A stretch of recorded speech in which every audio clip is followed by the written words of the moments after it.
Dense smoke towers over the Los Angeles skyline today as a massive wildfire continues to rage through the Angeles National Forest.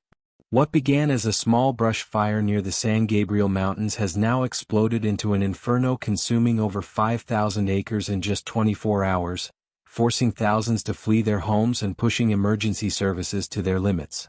The fire's rapid expansion has caught many residents off guard. Maria Santos, a local resident of 20 years, found herself rushing to evacuate in the early hours of the morning. "I woke up to orange skies and ash falling like snow," she recalls, standing beside her hastily packed car. "The police came through our neighborhood with sirens and loudspeakers. We had just 15 minutes to grab whatever we could and leave." Her story echoes throughout the affected communities, where over 500 homes have received mandatory evacuation orders. The firefighting response has been swift and massive in scale. Over 800 firefighters are currently battling the blaze, supported by an impressive aerial operation including 8 air tankers and 12 helicopters. Fire Chief Robert Martinez explains that crews are facing exceptional challenges. "The combination of record-breaking temperatures and single-digit humidity has created perfect conditions for extreme fire behavior," he says. "Our teams are working tirelessly to establish containment lines, but the unpredictable wind shifts are complicating our efforts. The impact of this disaster extends far beyond the immediate burn area." Dr. Elena Rodriguez from UCLA Medical Center reports a significant spike in respiratory emergencies, with air quality reaching hazardous levels across much of Los Angeles County. Schools within a 10-mile radius have suspended outdoor activities, and health officials strongly advise residents, particularly those with respiratory conditions, to stay indoors. At local emergency shelters, the scene is one of both anxiety and resilience. The Red Cross has transformed 3 local facilities into temporary homes for over 1,200 displaced residents. Michael Chong, the Red Cross coordinator, describes an overwhelming community response. "Local businesses and residents have been arriving hourly with donations of food, clothing, and supplies," he says. "In times of crisis, we truly see the best of humanity." Weather forecasts offer little comfort to firefighters and residents alike. Meteorologists predict Santa Ana winds to intensify over the next 48 hours, with gusts up to 60 miles per hour threatening to push the fire further west toward more densely populated areas. The governor's office has responded by activating the State Operations Center and authorizing additional resources, including National Guard deployment and support from neighboring states. As night falls over Los Angeles, the glowing ridgelines serve as a stark reminder of nature's raw power. Fire officials estimate only 10% containment, acknowledging that the battle is far from over. Emergency response teams continue to operate around the clock, with evacuation information available at 1-800 Red Cross and real-time updates accessible by texting LAFIRE to 99411. The sight of air tankers silhouetted against the smoke-filled sky has become a constant reminder of the ongoing struggle. Below, ground crews work methodically to protect homes and establish fire breaks, while residents anxiously watch the horizon, hoping for a change in weather that might finally give firefighters the upper hand. This is Your Name, reporting from Los Angeles County. Dense smoke towers over the Los Angeles skyline today as a massive wildfire continues to rage through the Angeles National Forest, transforming the familiar urban landscape into an apocalyptic scene that locals describe as looking like sunrise on Mars. What began as a small brush fire near the San Gabriel Mountains has now exploded into an inferno consuming over 5,000 acres in just 24 hours, forcing thousands to flee their homes and pushing emergency services to their limits. The blaze, intensified by record-breaking temperatures and fierce winds, has created its own weather system, with fire-generated pyrocumulonimbus clouds towering more than 30,000 feet into the atmosphere, generating dangerous lightning strikes that have ignited several spot fires across the region. The fire's rapid expansion has caught many residents off guard, turning peaceful neighborhoods into zones of urgent evacuation. Maria Santos, a local resident of 20 years, found herself rushing to evacuate in the early hours of the morning. "I woke up to orange skies and ash falling like snow," she recalls, standing beside her hastily packed car. The police came through our neighborhood with sirens and loudspeakers. We had just 15 minutes to grab whatever we could and leave. Her story echoes throughout the affected communities, where over 500 homes have received mandatory evacuation orders. James Morrison, another evacuee, describes the surreal experience of watching the fire approach. The whole ridgeline was glowing red. You could hear the roar of the fire even from a mile away. It's like nothing I've ever experienced before. In the Foothill District, 82-year-old Vietnam veteran Thomas Rodriguez refused to leave his home of 50 years until firefighters personally escorted him to safety. I've seen war, he says, but watching that wall of flame coming down the mountain, that was something else entirely. The firefighting response has transformed the area into a massive emergency operations zone that fire officials are comparing to a military campaign. Over 800 firefighters are currently battling the blaze, supported by an impressive aerial operation including 8 air tankers and 12 helicopters.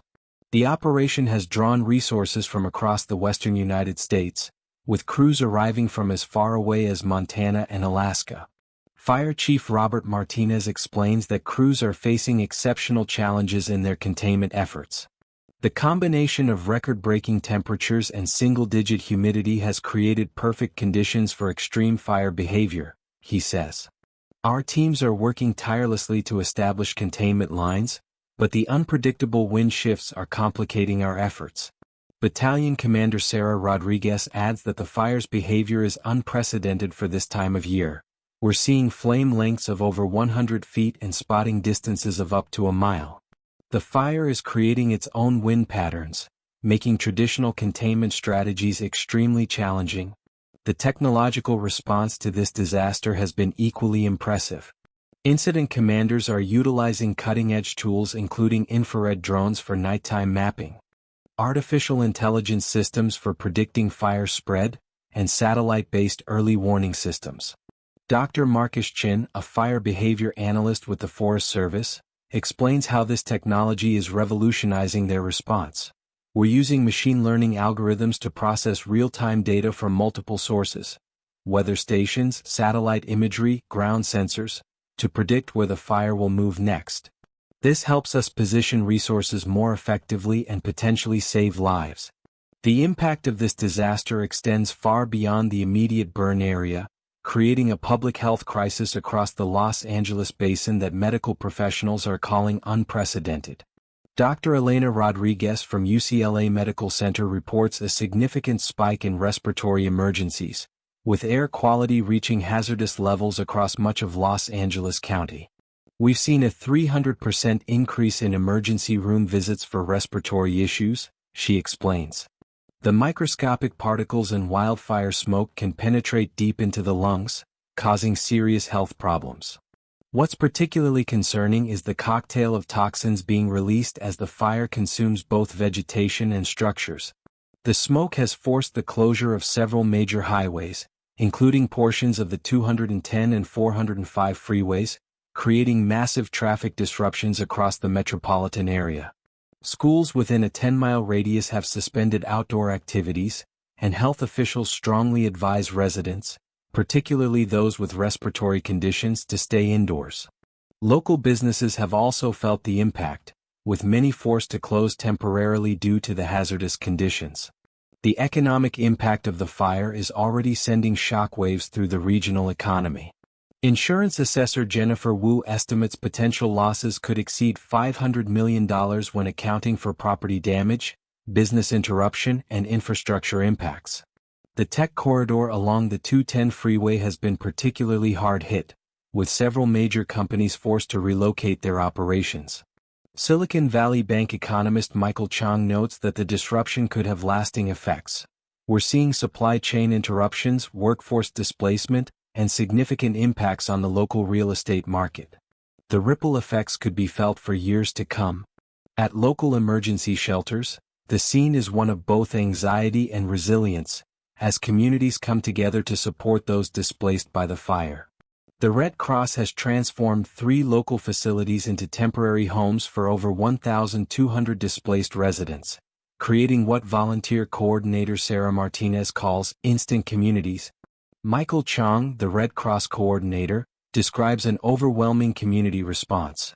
Local businesses and residents have been arriving hourly with donations of food, clothing, and supplies. We've seen everything from pet food to baby supplies to medical equipment being donated. In times of crisis, we truly see the best of humanity. The shelters have become more than just evacuation centers. They're now hubs of community support where evacuees share information, comfort each other, and try to maintain some sense of normalcy amid the chaos. Local schools have opened their doors to displaced students, ensuring education continues despite the disruption. Environmental experts are already warning about the long-term impacts of the fire on the local ecosystem, with some effects potentially lasting decades. Dr. Jennifer Woods, an ecologist from Cal State, explains that the intensity of this fire could have lasting effects. We're seeing complete vegetation destruction in some areas, which increases the risk of dangerous mudslides when the winter rains arrive. The fire is also destroying critical habitat for several endangered species, including the California spotted owl and the mountain yellow-legged frog. Wildlife rescue organizations are working around the clock to save injured animals and relocate threatened species. The fire has also threatened several historic sites, including Native American cultural areas and early California settlements. The infrastructure challenges posed by the fire extend beyond immediate firefighting needs. The Los Angeles Department of Water and Power reports that several major power transmission lines are threatened, potentially affecting electricity supply to hundreds of thousands of customers. Municipal water officials are also concerned about potential contamination of reservoirs from fire retardant and ash. City engineer Robert Chin explains, "We're facing a complex cascade of infrastructure challenges that could take months to fully address." Weather forecasts offer little comfort to firefighters and residents alike, with conditions expected to worsen before they improve. Meteorologist David Wu from the National Weather Service explains the challenging outlook. "We're tracking a strong high-pressure system that will bring Santa Ana winds up to 60 miles per hour over the next 48 hours. Combined with humidity levels in the single digits and temperatures approaching 100 degrees, we're looking at near worst-case scenarios for fire spread." Climate scientists are drawing direct connections between the intensity of this fire and climate change. Dr. Sarah Johnson from UC Berkeley notes, "What we're seeing here is consistent with climate model predictions, more frequent and more intense fire weather conditions becoming the new normal." The governor's office has responded with unprecedented force, activating not only the State Operations Center but also requesting federal disaster declaration. "This is a multi-agency response unlike anything we've seen before," explains Emergency Management Director Lisa Chen. "We've activated the National Guard, brought in specialized federal firefighting teams, and even accepted assistance from our neighbors in Canada and Mexico. The estimated cost of the firefighting operation has already exceeded $5 million per day, with that number expected to climb significantly as more resources are deployed." FEMA representatives have arrived on scene to begin preliminary damage assessments and coordinate federal assistance. The international response has been particularly noteworthy, with specialized firefighting teams arriving from multiple countries. Australian firefighting experts, veterans of their country's devastating 2019 to 2020 bushfire season, have brought valuable experience and specialized equipment. "The conditions here are remarkably similar to what we faced during Black Summer," notes Australian Fire Commander Jack Thompson. "We're sharing techniques we developed during our worst fire season, particularly regarding the use of satellite technology for fire prediction." Local businesses have transformed their operations to support the emergency response. The convention center has become a massive supply depot, while local restaurants have formed a network to provide meals to firefighters and evacuees. Marcus Rodriguez, owner of La Mesa Restaurant, has turned his kitchen into a 24-hour operation feeding first responders. "We're cooking around the clock," he says while stirring a massive pot of chili. "These firefighters are saving our community. The least we can do is make sure they're well fed." Tech companies in the region have also stepped up, with several firms offering their data centers and computing resources to support fire modeling and prediction efforts. The mental health impact of the disaster is becoming increasingly apparent. Dr. Rachel Martinez, a trauma specialist working with evacuees, describes the psychological toll. We're seeing acute stress responses, anxiety, and signs of PTSD, particularly among those who've lost homes or experienced close calls with the fire. The uncertainty of not knowing whether your home is still standing, that takes a tremendous psychological toll. Local mental health providers have established a network of free counseling services, and therapy dogs are now regular visitors at evacuation centers. Historical context adds another layer to this unfolding disaster. Local historian Dr. James Chin points out that while the region has always faced wildfires, the scale and intensity have changed dramatically. Looking at fire records dating back to the 1920s, we see a clear pattern of increasing fire size and severity. What used to be considered a once-in-a-generation event is now happening every few years. Native American tribal leaders have also spoken out, sharing traditional knowledge about fire management. Our ancestors used controlled burns to prevent exactly this kind of catastrophic fire, explains tribal elder Sarah White Eagle. We're finally seeing modern fire management starting to incorporate these ancient practices. The impact on local wildlife has become increasingly visible as the fire pushes animals into developed areas.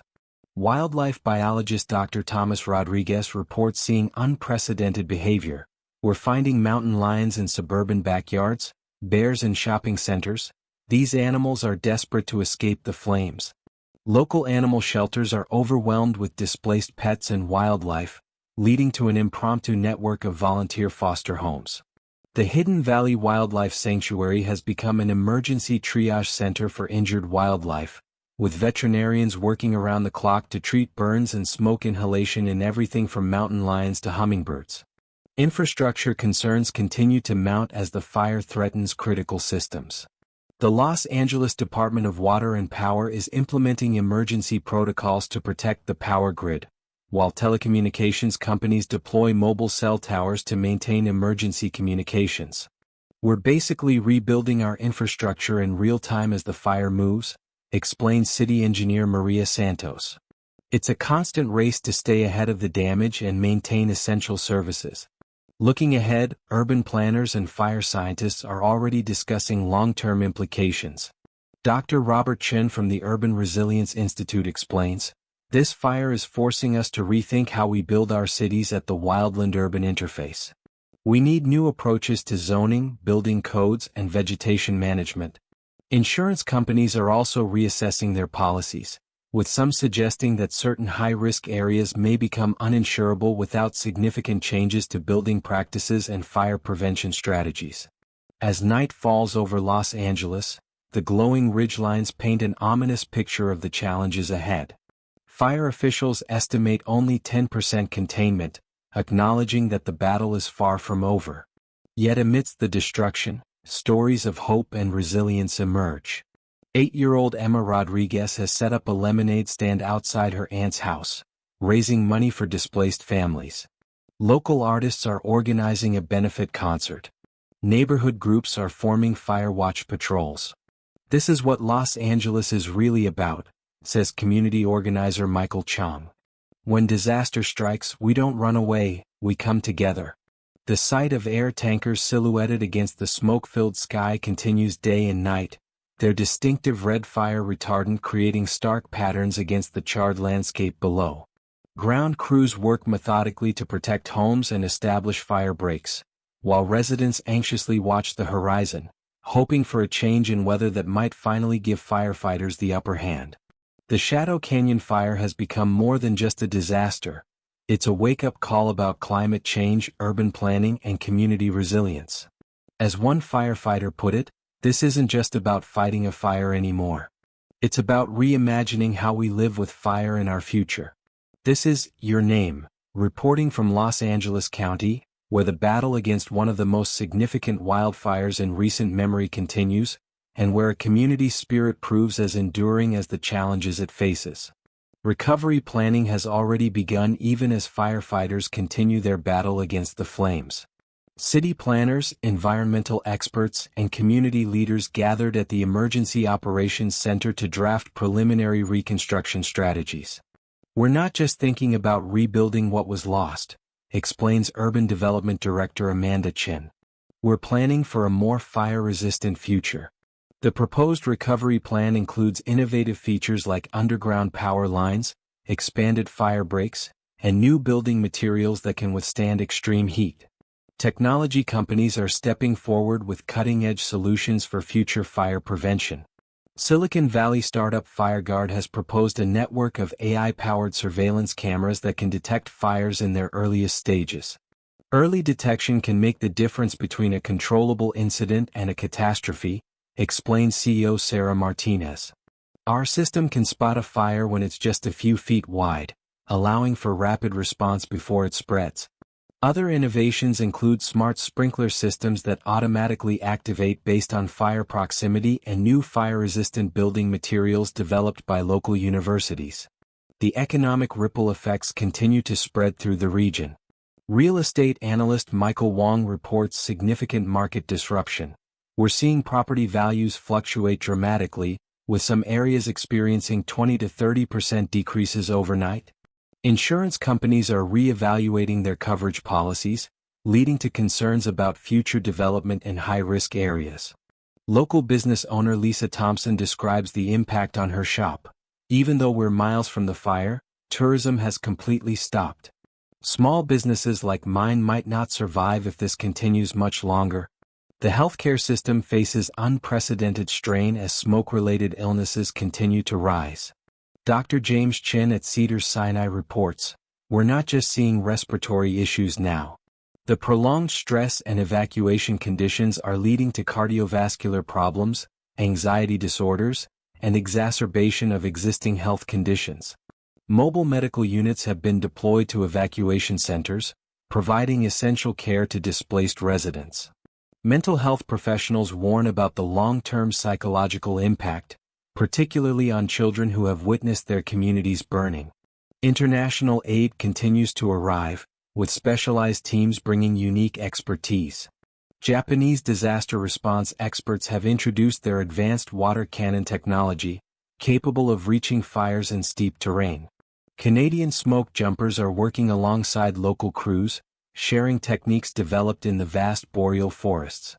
"This is truly a global response to what could become a global problem," notes UN Disaster Response Coordinator Elena Rodriguez. The environmental impact extends far beyond the immediate burn area. Marine biologists report ash deposits affecting coastal waters up to 20 miles offshore. "We're seeing impacts on marine life that we've never documented before," explains Dr. Thomas Wu from the Scripps Institution of Oceanography. "The fire's effects on our ecosystems could last for decades." Wildlife rescue efforts have expanded, with volunteers creating corridors to help animals escape the fire zones. The Los Angeles Zoo has become an impromptu sanctuary for displaced wildlife, including several endangered species. Community initiatives continue to multiply as residents find innovative ways to help. Local tech workers have created an app that matches evacuees with temporary housing offers. Churches and synagogues have opened their doors as additional shelter spaces. A network of volunteer drone operators is helping residents check on their properties when safe to do so. The response from ordinary citizens has been extraordinary, says Red Cross coordinator Michael Chong. "We're seeing people from all walks of life coming together to help their neighbors." The fire has also sparked intense political debate about climate change and forest management policies. Environmental policy experts are calling for dramatic changes in how California approaches fire prevention.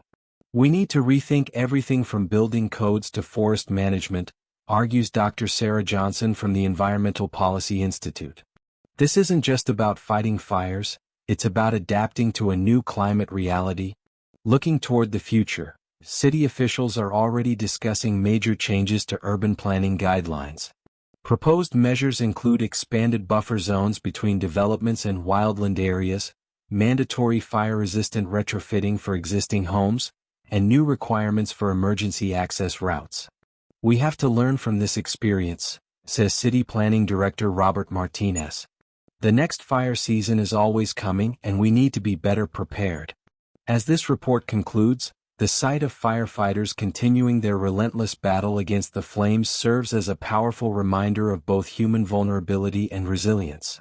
The Shadow Canyon fire will leave an indelible mark on Los Angeles, not just in its scarred landscapes but in the lessons learned and the bonds forged in crisis. From the heroic efforts of first responders to the countless acts of kindness between strangers, this disaster has revealed the true character of our community. This is Your Name, reporting from Los Angeles County, where even as the flames continue to burn, the spirit of hope and determination burns even brighter. Stay tuned for continued coverage as this historic event unfolds. Scientists at the California Climate Research Center have begun analyzing this fire's unique characteristics, noting patterns that could change our understanding of wildfire behavior. Dr. Elena Martinez, lead researcher, explains, the Shadow Canyon fire is exhibiting characteristics we've only theorized about in climate models. The speed of spread and intensity levels are forcing us to revise our previous assumptions about fire behavior in urban adjacent zones. The technological response to this disaster has sparked innovation across multiple sectors. Silicon Beach startups have mobilized their resources, creating an impromptu tech hub focused on disaster response. Software engineer David Chin demonstrates a new artificial intelligence system that predicts fire spread patterns. We've combined thermal imaging data with weather patterns and topographical information to create real-time prediction models. First responders can now receive updates on their phones showing potential fire movement hours in advance. The cultural impact of the fire reaches deep into Los Angeles's artistic community. Local filmmakers are documenting the disaster in real time, while artists transform evacuation centers with murals of hope and resilience. Grammy-winning musician Carlos Rodriguez has organized an impromptu concert series at the shelters. Music helps heal, he says, performing for evacuated families. When words fail, music speaks to the soul. Property developers and urban planners are already reimagining how Los Angeles will rebuild. Architectural firm Green Future has unveiled plans for fire-resistant communities that incorporate the latest materials science. We're looking at homes that can withstand temperatures up to 2,000 degrees Fahrenheit, explains Chief Architect Sarah Wong. These aren't just buildings, they're survival pods designed to protect families during the worst conditions imaginable. The agricultural impact extends far beyond the immediate burn area. Local farming communities report unprecedented challenges as smoke affects crop growth and soil chemistry. We're seeing changes in soil pH levels that could affect farming for years to come, explains agricultural scientist Dr. James Martinez. Local wineries face particular challenges, with some vintners reporting that smoke taint could affect grape harvests for several seasons. International climate scientists have begun arriving in Los Angeles, viewing the Shadow Canyon fire as a crucial case study in urban wildland fire behavior. Dr. Hans Müller from the European Climate Institute notes, "What happens here will help us prepare other cities around the world for similar scenarios." Los Angeles is becoming a living laboratory for climate adaptation. The psychological impact continues to reveal itself in unexpected ways. School counselor Maria Thompson describes changing behaviors among students. We're seeing children incorporate their experiences into play, drawing pictures of firefighters, and asking profound questions about nature and safety. This event is shaping an entire generation's relationship with their environment. Native American tribal leaders have become increasingly vocal about traditional fire management practices. Elder John Eaglefeather leads workshops teaching ancient controlled burning techniques. Our ancestors understood fire as a tool for renewal, not just destruction. Modern fire management is finally beginning to acknowledge this wisdom. The transportation sector faces long-term challenges as key infrastructure requires rebuilding. Transit Authority Director Robert Chin outlines plans for more resilient systems. We're not just replacing what was lost, we're building transportation corridors that can serve as fire breaks and evacuation routes. Every new road must serve multiple purposes. Insurance companies are revolutionizing their approach to fire risk. Industry leader Sarah Martinez explains, "We're developing new models that incorporate climate change projections. Properties will need to meet stricter safety standards to qualify for coverage. This will fundamentally change how we build in fire-prone areas. The disaster has sparked a renaissance in community organization. Neighborhood councils report unprecedented engagement levels as residents work together on emergency preparedness. People realize we can't just rely on authorities, explains community organizer Michael Chong. Every neighborhood needs its own resilience plan. Local universities have launched new research initiatives focused on fire science and climate adaptation. UCLA's new Center for Fire Research brings together experts from multiple disciplines. We're breaking down traditional academic silos, explains Director Dr. Thomas Wu.